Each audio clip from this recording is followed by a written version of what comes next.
a certain person I know who has sickle cell disease. It has affected her education a lot.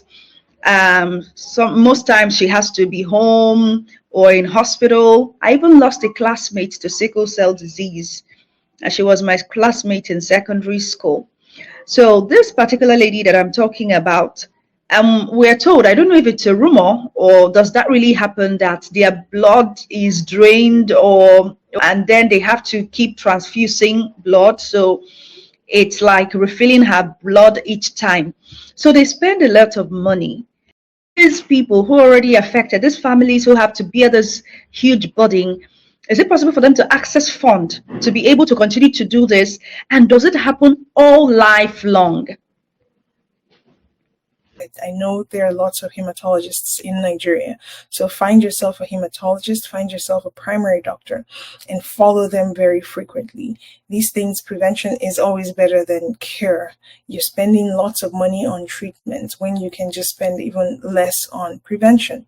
So hydrate, stress-free, make sure you rest, make sure you follow your doctor very closely, and always find out about these therapies. And then you mentioned something about funding. So knowing that Nigeria is one of the hotspots for sickle cell disease, that's something that, as a healthcare professional, if you're in Nigeria, I think you should explore. I think you should write out, seek grants, because if you come up with an idea that you can collaborate with physicians, maybe here in the US or in other countries in Europe, I think you should be able to get grants even from the national board, to see how you can promote these therapies that have decreased the morbidity of sickle cell. I think you should be able to do that. So I think that's something worth exploring. Explore these ideas and see how you can get grants to help fund research, or to fund sending out trials, gene therapies to Nigeria. Doc, you've just said something very important, because I didn't even think it was possible to get funding to manage sickle cell patients in Nigeria.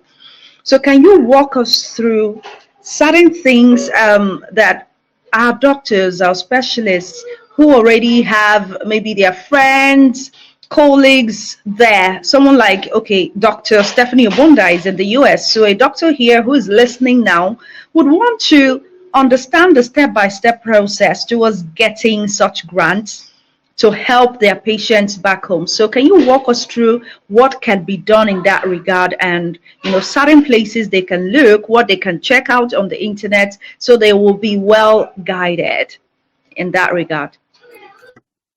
Sure. So what we did here, for example, to get our research going, was we looked at the national statistics. We looked at we have a database. We looked at it to see how many people are hospitalized for sickle cell within a period, a year period, or like a 5-year period. So I think that's something that you can maybe start with. Just look through the country and find out how many times or how many patients have been hospitalized with sickle cell. I think that every country has a database where they store this information about diseases in the country, deaths in the country, births, things like that. So look into it. Look into how many people are diagnosed with sickle cell. I know that it would not be 100% accurate. It's never 100% accurate, because not everybody registers, or not everyone who actually is having a crisis goes to the hospital. But I think that's where you can get the meat of information. If you come up with something like that, how many people have been hospitalized for sickle cell in the last year? How much does it cost for one visit in the hospital?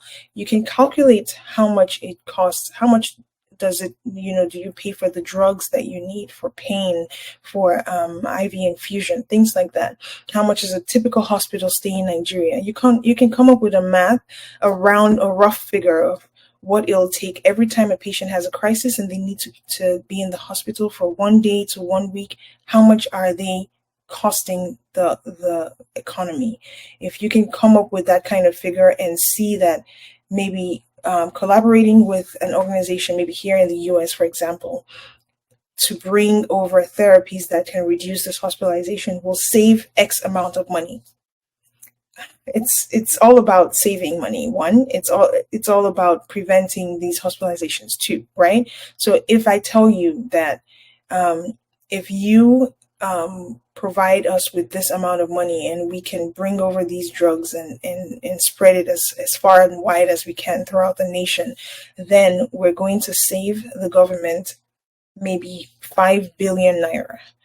That's a good way to look at it. Not only are you saving money, you're also improving the health of so many people who would benefit from these drugs, who would benefit from these care. Another thing one can do is you can get most of these information from specialist clinics. I know there's specialist clinics that are just the only thing they do is specialize in patients who have sickle cell disease. They have lots of information there.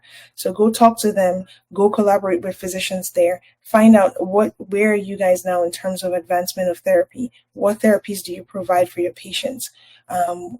Things like that. You can start that way and let the information that you find guide you. Doc, where can they find these people, the specialists? Simply Google or to come to the US and look around. If you were in Nigeria now and passionate about treating sickle cell patients, where would you look? What would you actually do? Let's say Port Harcourt or Abuja. I would Google what clinics exist. Do we have a hematology clinic, for example? If we have a hematology clinic, I would go there in person and find out, okay, what's the bulk of patients you see here with sickle cell disease? I'm working on this project. I'm very passionate about reducing the morbidity and mortality in sickle cell disease, and I want to collaborate with you. How many patients? If most of the time, if there's a hematology clinic, the most of their patients would be patients with blood disorders, including sickle cell disease. So I would start that way. That's one way. Another way is if you look on Google, we have databases, both here in the US and in Nigeria. It is required. You can look at the WHO. WHO usually has information about the prevalence of diseases in different parts of the world, different countries, different nations. So just if you look into that, you would find information that would guide and of course the information you find would make you ask other questions like, okay, is there a way to maybe reduce this, or is there a way to make this better? And then with the questions you ask, you identify more sources that can guide you to providing this information that would help get the grant.